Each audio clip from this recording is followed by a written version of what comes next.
બનાસકાંઠા જિલ્લાનો દાંતા તાલુકો, જેમાં 180 કરતાં નાના મોટા ગામ આવેલા છે. અરવલ્લીની ગિરિમાળાઓમાં આવેલા ગામોમાં આઝાદીના 78 વર્ષ બાદ પણ પાયાની સુવિધાઓનો અભાવ છે. મહુડિયા ફળી ગામથી સિયાવાડા ગામ વચ્ચે આઝાદીના આટલા વર્ષો બાદ પણ પાક્કા રસ્તા બન્યા નથી. ગામમાં કોઈ બીમાર પડે તો અહીંયા 108નું પહોંચવું મુશ્કેલ છે. એટલું જ નહીં, વર્ષ 2023માં મહુડિયા ફળી ગામમાં શાળાની અદ્યતન ઇમારત તો બની, પણ હજુ શાળા શરૂ જ નથી થઈ. પરિણામે ગામના બાળકોને 5 કિલોમીટર દૂર અન્ય શાળાએ ભણવા જવું પડે છે. ગ્રામજનોનું કહેવું છે કે સમગ્ર દેશમાં ભલે વિકાસ થયો હોય, પરંતુ મહુડિયા ફળી ગામ હજુ વિકાસથી વંચિત છે. ગામના કેટલાક મકાનોમાં તો હજુ વીજ કનેક્શન પણ નથી મળ્યા.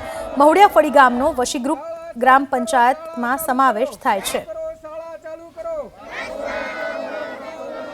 અગાઉ બી 2012 આપણે ચૂંટાયા ત્યારે બી રજૂઆત કરી હતી ને આજ દિન હજી રજૂઆતની માગણી સ્વીકાર માટે લેટર પેડની માગણી કરી છે, પણ આજ સુધી કોઈ કાર્યવાહી કામ કરી રસ્તા બાબતમાં કોઈ ડામરોની માગણીની કોઈ હજી મંજૂરી કોઈ આવી નથી. ચોમાસું છે એટલે અંદર 1-2 નાળો આવે છે, બાકી કોચવે બનાવવા જેવી છે. અને પીડબ્લ્યુડીમાં માગણી તો કરેલી છે, પણ દરખાસ્ત તો કરી છે, પણ જો સરકાર આપો તો 1500 થી 1600 જેટલા વસવાટ કરતા આદિવાસી વિસ્તારના ગરીબ લોકોને કંઈ પ્રકારનો આ રસ્તો ન હોવાના કારણે લાભ મળી શકતો નથી. એક શાળા અહીંયા બનાવવામાં આવી છે, એ શાળા પણ આજ દિન સુધી ચાલુ કરવામાં આવી નથી. જ્યારે આ એમનો તૈયાર થઈ ગયો છે તેના પછી 6 મહિનાથી આ એક બોધકામ થયા પછી એમની એમ બંધની બંધ હાલતમાં પડી રહી છે. બીમાર હોય એટલે મુશ્કેલી હોય એટલે કોઈ પ્રસ્તુતિ કરવા માટે લઈ જવી પડતી હોય ત્યારે કોઈ જોડીનો